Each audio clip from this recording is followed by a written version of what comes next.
The door slammed so hard the glass rattled in its frame, the sharp sound cutting through the quiet room like a gunshot. Everyone froze for a brief second, but the man at the head of the table didn't flinch. He didn't raise his voice or show irritation. He simply adjusted his cuffs, looked toward the chair opposite him, and spoke with a calm that felt rehearsed. "Sit down." It wasn't a command delivered with anger. It was worse than that. It was certainty, the kind that assumes compliance before resistance even forms. The room felt smaller the moment the words landed. The lights overhead were too bright, casting harsh reflections across the polished table. Someone swallowed hard. Another shifted in their seat. The man leaned forward, resting both palms flat against the surface, his eyes steady and unblinking. "I've made problems disappear before," he said evenly. "This doesn't have to be one of them." No one responded. There was nothing to say. In that moment, it became painfully clear that this was not a misunderstanding, not a lapse in judgment, not a single mistake. This was something practiced, structured, a system that had been working quietly for a long time. From the outside, his life looked unassailable. He moved through the world with the ease of someone who had never been told no. When he arrived late, people waited. When he spoke, others leaned in. Doors opened before he reached them, and conversations ended the moment he entered a room. His wealth was subtle but unmistakable. He didn't flaunt it. He invested in influence, not attention. Buildings carried his name, but headlines rarely did. Donations were routed through foundations and trusts, yet everyone knew where the money came from. He understood that the most powerful presence was one that didn't need to announce itself. People described him using the same words again and again. Disciplined, reliable, principled. Someone once said, without hesitation, "If he's involved, it's clean."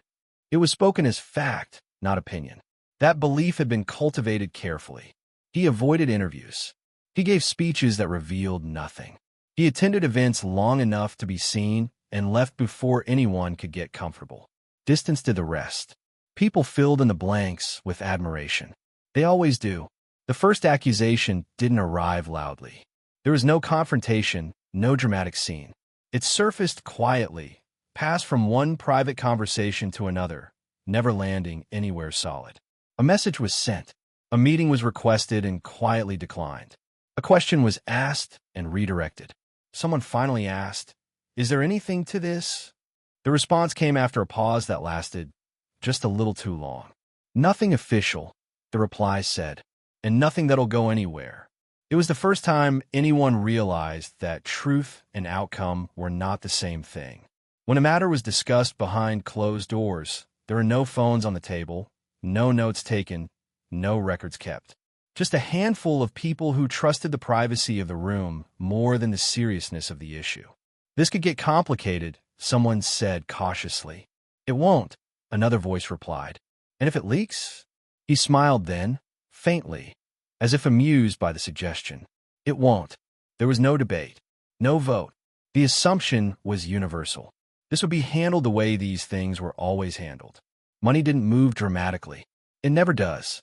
It flowed quietly through legal channels, wrapped in careful language.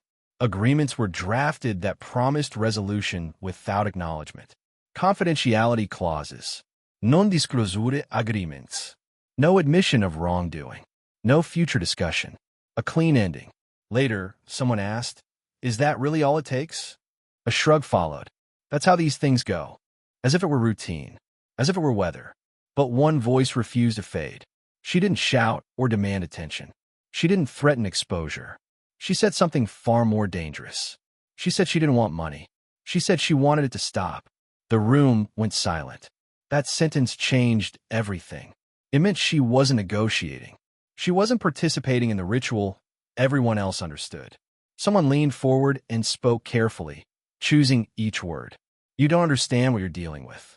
She looked up, her expression steady. "No," she said quietly. "You don't understand what I'm dealing with." For the first time, uncertainty appeared. Not panic, not fear, just doubt. Small but noticeable. After that, the tone shifted. Calls increased. Meetings multiplied. People who had never been involved suddenly wanted updates. It wasn't concern driving them. It was containment. In a hallway, two voices dropped to whispers. If she goes public, she won't. How do you know? Because she'll be reminded. The word hung in the air. No one asked what it meant. Everyone already knew. Then another accusation surfaced. Different city, different year, same pattern, same behavior, same quiet confidence that the outcome had already been decided. Twice isn't a coincidence, someone said. He responded without hesitation. Twice isn't a problem if it ends here. The words landed heavily. They admitted more than anyone wanted to acknowledge. That night, sleep came slowly. Conversations replayed in restless minds. The calm certainty, the ease with which he spoke, the way everyone else adjusted around him. No one was asking anymore whether it was true. They were asking how much could be absorbed before it became unmanageable. The warning came soon after, delivered directly this time. No intermediaries. No lawyers. You seem uncomfortable, he observed calmly. Discomfort, he explained, came from not seeing the full picture. This isn't chaos, he said. This is order. Order was a frightening word to hear, spoken so casually. A new agreement was drafted. Larger sums. Stronger language. Permanent silence. Everyone expected it to work. Everyone except her. She read the final page, closed the folder, and pushed it back. No, the word cut through the room. This is generous, someone said quickly. She shook her head. You're not offering justice, she replied. You're offering erasure. No one had prepared for that response. As she stood to leave, he finally spoke again, his voice calm, measured. If you walk out that door, he said, you'll regret it. She paused, turned back, and met his gaze. Then you should have stopped sooner. She walked out, and for the first time, the system didn't know what would happen next. Silence followed her departure, but it wasn't the kind that brought relief. It was tense, brittle, the kind that suggested pressure building beneath the surface. Everyone in the room understood that something fundamental had shifted. A line had been crossed, not by violence or accusation, but by refusal. For years, the system had depended on predictability. People accepted the rules because the rules had always worked. But unpredictability was dangerous. It forced reactions instead of procedures. The days that followed were restless. Emails were rewritten multiple times before being sent. Meetings were postponed, then rescheduled, then canceled again. Conversations became careful, stripped of certainty. The confident phrases that once dominated the room were replaced by cautious qualifiers. We need to monitor this, someone said. Monitor what, exactly, another asked. The answer never came clearly. Then another voice surfaced. And then another. They didn't appear all at once. They emerged cautiously, like people testing ice they weren't sure would hold. One spoke privately. Another confirmed details they hadn't shared publicly. Patterns that had once been dismissed as coincidence began aligning in uncomfortable ways. Different locations, different years, the same assurances, the same outcomes. Someone finally said what everyone else had been thinking. This isn't isolated. The room went quiet again, but this time the silence carried weight. Fear began to change sides. It didn't disappear, but it shifted direction. People who had once felt protected now felt exposed. Those who had spoken confidently before started checking doors, glancing at phones, choosing words more carefully. Language softened. Absolutes vanished. Where there had once been certainty, there was now caution. We need to be careful, became the most common phrase. Careful meant acknowledging risk, and risk was something the system was never designed to handle. Pressure followed swiftly. Not overt threats, not anything that could be traced, just reminders. Careers discussed in vague terms. Financial histories mentioned casually. Relationships referenced as if in passing. One woman received a call late at night. This isn't an attack, the voice said. It's guidance. Another was told her past would become very complicated if she continued. A third was warned that she was misunderstanding the consequences of speaking. They don't want justice, one of them said quietly. They want exhaustion. And exhaustion worked. It always had. But not this time. The mistake came quietly like so many other things had. There was no dramatic confrontation, No moment of realization. Just a conversation that shouldn't have been recorded, captured unintentionally by a device left running. A voice memo that no one remembered to stop. In it, he didn't deny anything. He didn't argue. He explained. He talked about how things worked, about leverage, about managing situations, about why resistance was pointless in the long run. His tone was relaxed, almost instructional. That was what made it so devastating. When the recording circulated privately, reactions were immediate. The room where it was first played was silent until the final word faded. Someone finally said, "That changes everything." And for the first time, it was true, because money could settle disputes.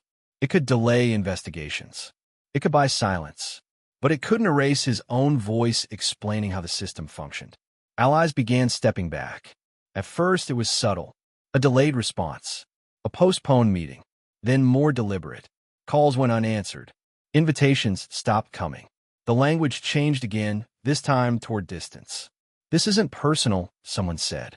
"It's survival." He noticed a shift almost immediately. Confidence hardened into irritation. The calm certainty that once defined him gave way to visible frustration. For the first time, he was reacting instead of directing. Journalists began circling, not rushing, watching, verifying, comparing notes. They understood what was at stake. Stories like this didn't allow for error. Once published, they couldn't be pulled back. When the first report appeared, it didn't accuse. It documented. It laid out timelines, connections, repeated behaviors. It avoided names where it could and relied on patterns instead. The language was careful, but the implication was unmistakable. Once the door opened, others followed. Older agreements were re-examined. Former silence was questioned. People who had been dismissed years earlier were contacted again. The institutions that had once shielded him began distancing themselves. Statements were released. Reviews were announced. Words like concern and oversight appeared publicly for the first time. The same system that had protected him was now repositioning itself. He tried to intervene. A final settlement. A renewed appeal. Not framed as denial, but as resolution. Not justice, but closure. It failed. When he spoke again, the calm was gone entirely. "They'll destroy everything," he said during one call. "They won't stop with me." It was the closest he came to admitting guilt.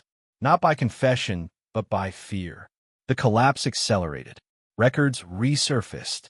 Conversations once considered private were scrutinized. Associations that had seemed permanent dissolved quickly. People who had once waited for him stopped answering. Doors that had opened automatically now stayed closed. The last time someone saw him in person, he looked diminished. Not financially, not physically, but something essential was gone. "I gave them everything," he said quietly. He believed it, too. That wealth had been his contribution. That influence should have been enough. What he lost wasn't freedom. It was control. His reputation evaporated. Allies erased themselves. His name became something people avoided mentioning aloud. She was asked later if it had been worth it. She paused, then answered calmly. "I didn't do this to win," she said. "I did it to stop losing." The system didn't collapse entirely. It never does. Systems adapt. They absorb lessons. They rebrand. But something irreversible had happened. Silence had failed. Power, exposed to light for long enough, had cracked. And the truth, delayed but not erased, had entered the record. What followed was not justice in the way stories usually promise it. There were no dramatic arrests broadcast live. No single moment where everything was resolved. Instead, there was a long unraveling, slow and uneven, marked by hesitation and calculation. The system did what it always did when exposed. It adjusted. Committees were formed. Reviews were announced. Language became technical, procedural, intentionally dull. Responsibility was diffused across departments. Timelines stretched backward and forward until blame became abstract. Still, the damage was undeniable. People who had once defended him publicly stopped doing so. Statements that once praised his integrity were quietly removed from websites. Photos disappeared. Mentions were edited out of press releases as if they had never existed. He watched this erasure with disbelief. For years, he had controlled narratives. He understood how stories worked, how attention moved, how easily focus could be redirected. He had assumed this moment would be no different, that it could be managed, contained, outlasted. But this time, the attention didn't move on. More voices came forward, not all with identical stories, but with familiar contours. Similar meetings, similar warnings, similar offers presented as generosity and delivered as pressure. Some spoke anonymously. Others allowed parts of their identity to be known. Each account added weight, not because it introduced something new, but because it confirmed what had already been suspected. Patterns don't require perfection. They require repetition. Inside the institutions that had once protected him, conversations changed tone again. Legal teams shifted from defense to risk mitigation.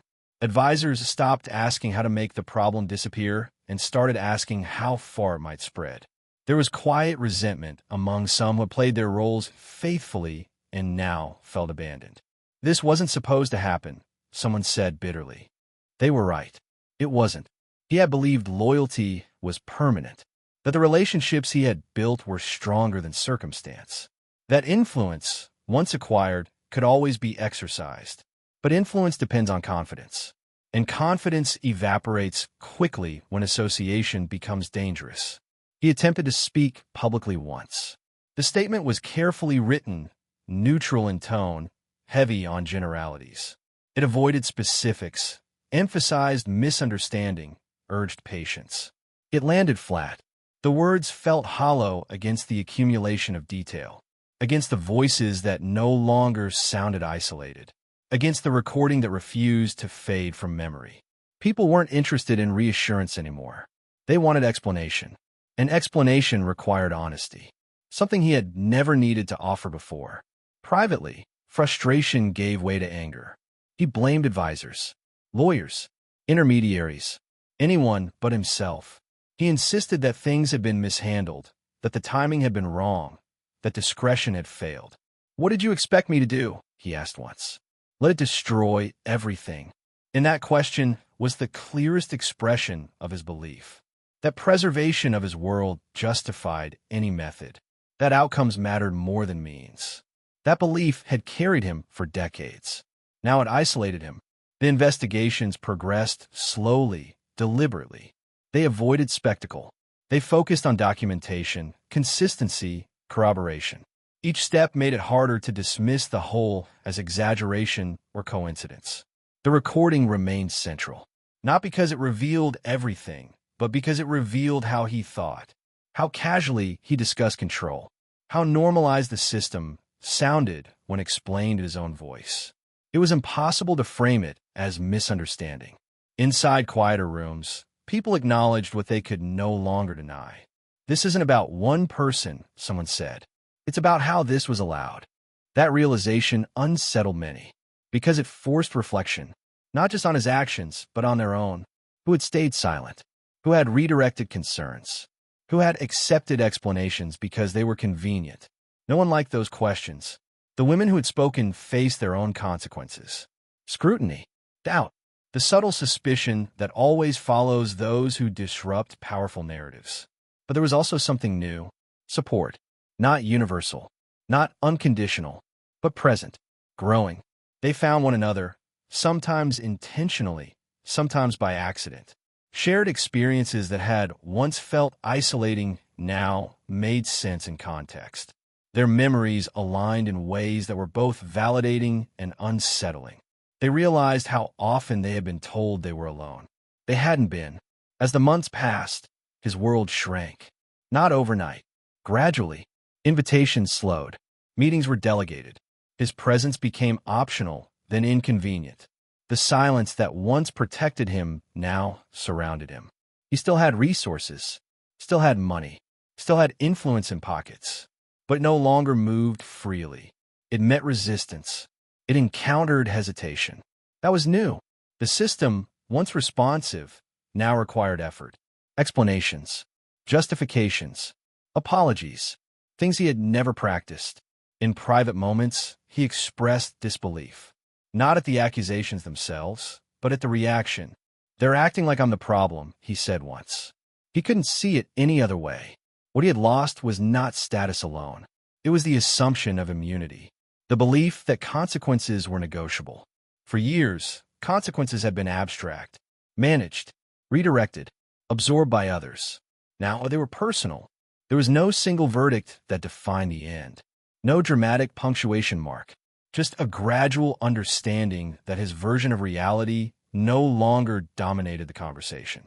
He became cautious, then defensive, then quiet. Those who had once depended on his favor adapted quickly. New alliances formed. New benefactors emerged. Power, as always, found somewhere else to settle. He watched this shift with resentment, with a sense of betrayal that never quite resolved into accountability. The women moved forward unevenly. Healing was not linear. Some found peace in speaking. Others struggled with the attention. None of it was simple, but they had something they hadn't had before. A record. Their experiences, once dismissed or buried, now existed publicly. Documented. Connected. Impossible to erase entirely. That mattered more than outcomes. Because stories shape memory, and memory shapes power. The system would continue. It always does, but it would carry this fracture within it. This example of what happens when silence breaks. And that fracture could not be unseen. Time did not bring clarity. It brought distance. As months passed, the intensity of attention shifted, but it never fully disappeared. The story no longer dominated conversations, yet it lingered beneath them, shaping decisions quietly. People spoke about it less, but they remembered it more. It became reference rather than headline, a cautionary example rather than a spectacle. That was when its real impact became visible. Institutions adjusted their language. Policies were revised. Training sessions appeared where none had existed before. Committees formed not to address the past, but to guard against repetition. No one framed these changes as admissions. They were described as progress, as learning, as evolution. But the reason for them was understood. He observed these changes from a distance that felt unfamiliar. Once, his presence had influenced the direction of rooms he entered. Now, his absence went unremarked. Decisions were made without his input. Conversations proceeded without checking whether he approved. The world had not stopped for him. That realization cut deeper than any public statement. In private, he cycled through explanations. Sometimes he framed himself as misunderstood, a victim of timing and narrative. Other times, he blamed those around him for failing to protect him properly. Rarely did he reflect on the possibility that the system he had relied on had finally revealed itself. When he did acknowledge the past, it was abstract, detached. "This was never supposed to happen," he said once. What he meant was that exposure was never part of the plan. He still believed the system should have worked. The women moved forward in uneven ways. Some found strength in solidarity.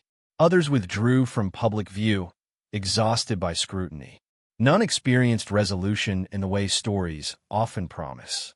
There were no clean endings, no neat arcs of triumph. But there was something quieter. Validation.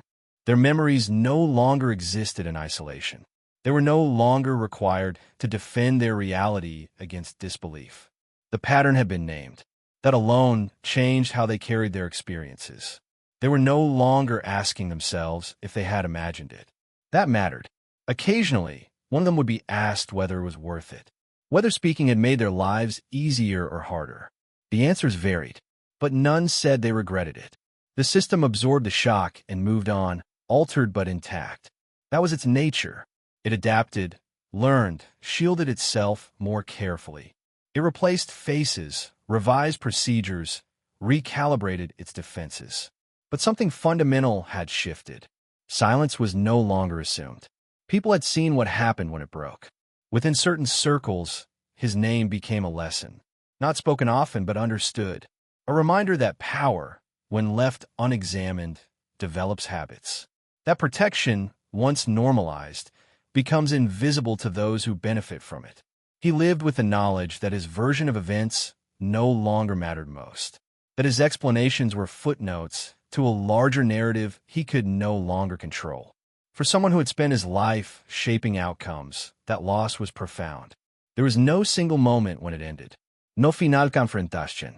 Just the gradual realization that influence, once unquestioned, now required permission. He never regained what he lost. Not because the system sought revenge, but because trust, once fractured publicly, does not return quietly. People learn to pause, to listen differently, to question assurances that once felt sufficient. The women learn something else. That refusal, even when costly, alters the landscape. That systems depend not only on power, but on compliance. And that one person stepping out of silence can make others realize they were never truly alone.